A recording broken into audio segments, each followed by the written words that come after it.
तो भाई स्वागत है आप सभी लोगों का एक नई वीडियो में। और ये वीडियो मेरे को समझ में नहीं आ रही कहाँ से स्टार्ट करूँ, क्योंकि पिछले 20 दिनों में बहुत कुछ हो गया है वीज़ाज़ को लेके।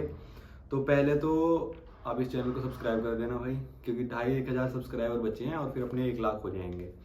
और मैंने 17 आज 15 तारीख है शायद जब ये वीडियो डलेगी, और 17 तारीख को मैंने 2 और बड़े वीज़ाज़ के लिए अप्लाई कर रखा है, जिसको मतलब इंडिया में बड़े माना जाता है। मेरे लिए सारे वीज़ा इक्वल ही हैं, जो मतलब पावरफुल कंट्रीज के वीज़ा माने जाते हैं। 2 और अप्लाई मैंने कर दिए हैं, फीस पेमेंट हो गई, दोनों एक साथ अप्लाई होंगे मेरे, दोनों एक साथ प्रोसेस होंगे। तो वो कैसे कर रहा हूँ वो भी बताऊंगा मैं आपको।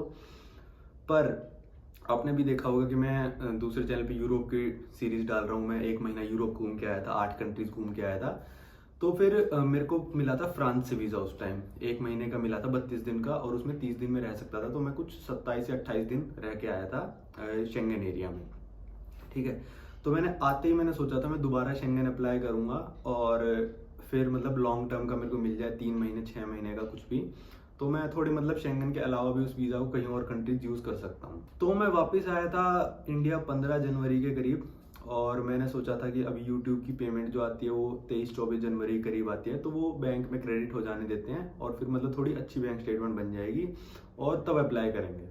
तो मैंने वीज़ा अप्लाई किया था 27 जनवरी को। तो मेरा एक दोस्त है परमवीर बेनीवाल, पैसेंजर परमवीर, आप जानते होंगे। तो उसने अपने भाई के साथ अप्लाई किया था वीज़ा। परमवीर के पास सारे वीज़ाज थे, टर्की का, यूएस का, शेंगन था एक पहले, और उसने अपने भाई के साथ अप्लाई किया था। उसका भाई का बिल्कुल फ्रेश पासपोर्ट था, कुछ भी मतलब कोई ट्रैवल हिस्ट्री नहीं थी उसके भाई की, कुछ भी नहीं था मतलब।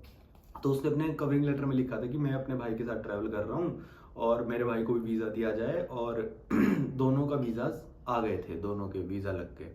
तो आपको पता होगा मेरे साथ जो रशिया और लेबनान घूमे थे नवदीप पाजी, उन्होंने कहा कि आप अपने कवरिंग लेटर में लिख दो मेरे बारे में कि मैं आपके साथ जाऊँगा, तो क्या पता मेरे को भी वीज़ा मिल जाए, क्योंकि उनका पिछली बार रिजेक्ट हो गया था। तो मैंने लिख दिया था।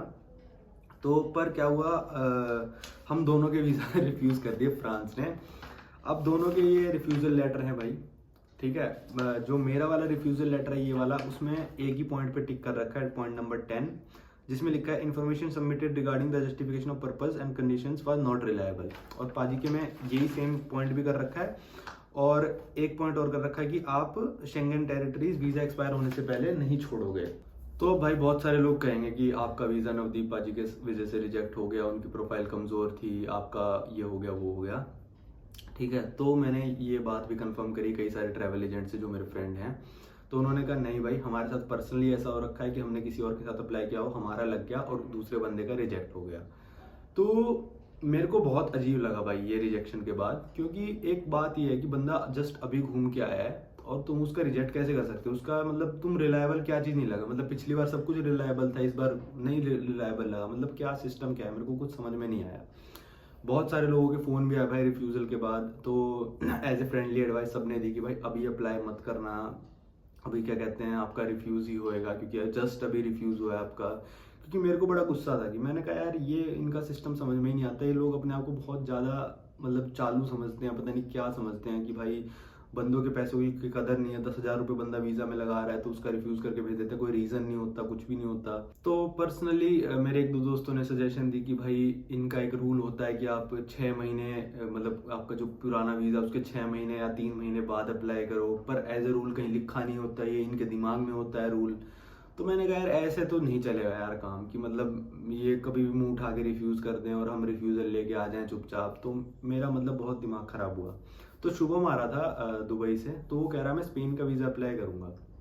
तो मैंने अपने डिसीजन तो पहले ही बना लिया था कि मैं दोबारा किसी ना किसी कंट्री से अप्लाई करूँगा, और शेंगन दोबारा अप्लाई करना है मेरे को चाहे मेरे को यूज़ ना करना हो वीज़ा, पर मैं लेके रहूँगा वीज़ा। तो ये मेरा वीज़ा रिफ्यूज़ल आया था 31 जनवरी को, मतलब 1 फरवरी मान लो। और शुभम के साथ मैंने दोबारा 4 फरवरी को वीज़ा स्पेन का अप्लाई कर दिया था। बिल्कुल सेम डॉक्यूमेंट्स भाई, कोई भी चेंज नहीं करा मैंने, ना अपना इंश्योरेंस चेंज किया, ना मैंने अपनी फ़्लाइट बुकिंग तो खैर चेंज करी, वो तो स्पेन की दिखानी पड़ी, और फिर होटल बुकिंग दिखाई, सेम बैंक स्टेटमेंट थी मेरा, लगभग सेम कवरिंग लेटर था मेरा। ठीक है, तो और स्पेन वालों ने विदिन 4 दिन ये वीज़ा दे दिया भाई। इसकी वैलिडिटी तो 30 ही दिन है, मल्टीपल एंट्री, और मतलब वैलिडिटी 45 दिन है, 30 दिन में रह सकता हूँ, 15 दिन में इस वीज़ा को कहीं पे भी नॉन शेंगन जो शेंगन वीज़ा पे एंट्री देते हैं उसमें यूज़ कर सकता हूँ। तो ये मेरे को देखो आप अब कहोगे भाई ये पता नहीं क्या सिस्टम है, मेरे को भी समझ में नहीं आया, क्योंकि स्पेन का जो कंप्यूटर होगा, जो मतलब वीज़ा ऑफिसर बैठा होगा भाई, जिसने मेरी फाइल खोली कि मेरा पासपोर्ट नंबर टाइप किया, उसके पास सारी हिस्ट्री आ गई होगी कि इसका 3 दिन पहले ही फ्रांस से रिजेक्ट हुआ है वीज़ा और इसने दोबारा अप्लाई कर दिया। तो ये जाता तो नेगेटिव उसमें ही है, पर वीज़ा उन्होंने फिर भी दे दिया। तो इनके यार मैं बताता हूँ, वीज़ा जो कहते हैं ना भाई, कितना स्टेटमेंट बैलेंस होना चाहिए, कितना क्या होना चाहिए भाई, कुछ भी फ़र्क नहीं पड़ता किसी भी चीज़ से, कितनी ही ट्रैवल हिस्ट्री हो आपकी, कोई फ़र्क नहीं पड़ता। इनकी मर्जी है तो आपको दे देंगे, इनकी मर्जी नहीं है तो आपको नहीं देंगे। अब बताओ, मेरे को इतने सारे दोस्तों ने एडवाइस दी कि मत करो भाई, अभी अब तो पक्का ही रिजेक्ट होएगा, बहुत कम चांसेस हैं। पर यार एक दिमाग में मेरे मतलब जिद सी भरी हुई थी कि भाई कोई बात नहीं, दोबारा 8-9 हज़ार रुपये लगा देते हैं, पर अप्लाई करना ही करना है।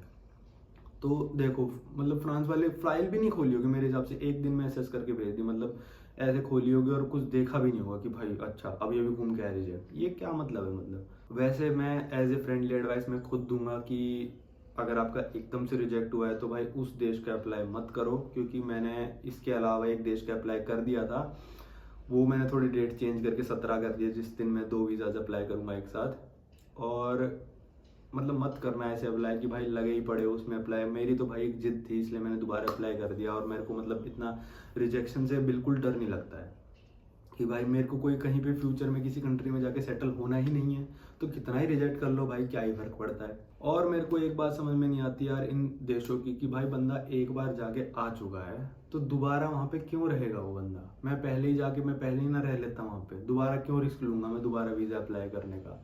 फ्रांस से मेरी फाइल रिटर्न भी आ चुकी है, रिजेक्ट भी हो चुकी है, अप्रूव भी हो चुकी है, और फिर स्पेन से अप्रूव हो गई। तो इनका कोई भी सिस्टम नहीं है भाई, इनका कोई दीन ईमान धर्म नहीं है किसी का भी, मतलब उठा के बस चलो file I reject, file I approve, मतलब किसी को भी देते हैं और किसी का भी रिजेक्ट करते हैं भाई। कसम से मैं बताता हूँ, जो बंदे ज़्यादा इलीगल जाने की कोशिश करते हैं ना, उनके ज़्यादा अप्रूव होते हैं वीज़ा, जो कि रियल ट्रैवलर होते हैं उनसे। तो ये था, शुभम का भी वीज़ा लग गया, मेरा भी लग गया। अब पता नहीं कहाँ यूज़ करेंगे हम, शेंगन जाएंगे भी या नहीं जाएंगे, कितने दिन जाएंगे, कैसे जाएंगे। और हाँ, मेरा और शुभम का जो वीज़ा नंबर है वो भी लगभग सेम ही है, मतलब उसका 66 है, मेरा 70 है, तो मतलब साथ साथ ही फाइल असेस हुई थी दोनों की, मतलब तो अगर ऐसे पड़ता रिजेक्शन का असर, तो मेरा असर शुभम पे भी पड़ सकता था, क्योंकि उसने भी अपनी कवरिंग लेटर पे लिखा था कि मैं नवांकुर के साथ ट्रैवल करूंगा, मैंने भी लिखा था मैं शुभम के साथ करूंगा। तो अगर रिजेक्शन का फ़र्क पड़ता तो उसकी फाइल पे मेरा भी फ़र्क पड़ सकता था, पर ऐसा कुछ भी नहीं हुआ। और मतलब वो ये सारा तुक्का बेस्ड सिस्टम है भाई, आप कुछ भी लगा लो। यहाँ तक कि मतलब जो हमने होटल बुकिंग लगाई थी, फ्लाइट टिकट लगाई थी, वो क्या होती है, रिजर्वेशन होती है, हमने बड़ा उस चीज़ के पैसे दिए हैं। पर एम्बेसी ये फालतू की चीज़ डिमांड करती हैं हमेशा, और बिल्कुल नहीं समझती हैं कि जिस बंदे को भागना है भाई, वो 20-25 हज़ार 30 हज़ार की फ़्लाइट करा के दिखाई देगा तुम लोगों को। तो मतलब फालतू के डॉक्यूमेंट्स मांग लो और फिर बंदे का रिजेक्ट भी करके भेज दो, तो मतलब दिमाग ख़राब सा होता है। अब वेट करते हैं 17 फरवरी को जो हम वीज़ा अप्लाई करेंगे, उनका रिजल्ट कब आता है। रिजेक्ट होएगा अप्रूव होएगा, मैं दोनों बताऊंगा। मेरे को कोई मतलब ऐसे शर्म नहीं आती कि मैं आपको कि मेरा रिजेक्ट हो गया, मेरे को शर्म आ रही है, मेरे को कोई शर्म नहीं है भाई इस चीज़ की, रिजेक्शन की। ठीक है, और मैंने आपको कि भाई फ्रांस के बाद आपने रिजेक्शन की वीडियो क्यों नहीं बनाई, क्योंकि मैंने तुरंत 2 दिन बाद ही अप्लाई कर दिया था कि इसका भी देख लेते हैं, दोनों रिजेक्शन आएंगे तो दोनों बताऊंगा मैं। और ये वाला वीज़ा मेरा आया है कितना, 10 तारीख को मेरा वीज़ा आ गया था लग के, 10 तारीख को घर पे आ गया था। तो अभी भी मैं 15 को बना रहा हूँ, तो थोड़ा आलसी भी हूँ मैं। तो भाई इस चैनल को कर देना सब्सक्राइब, और अब मिलते हैं किसी अगली वीडियो में।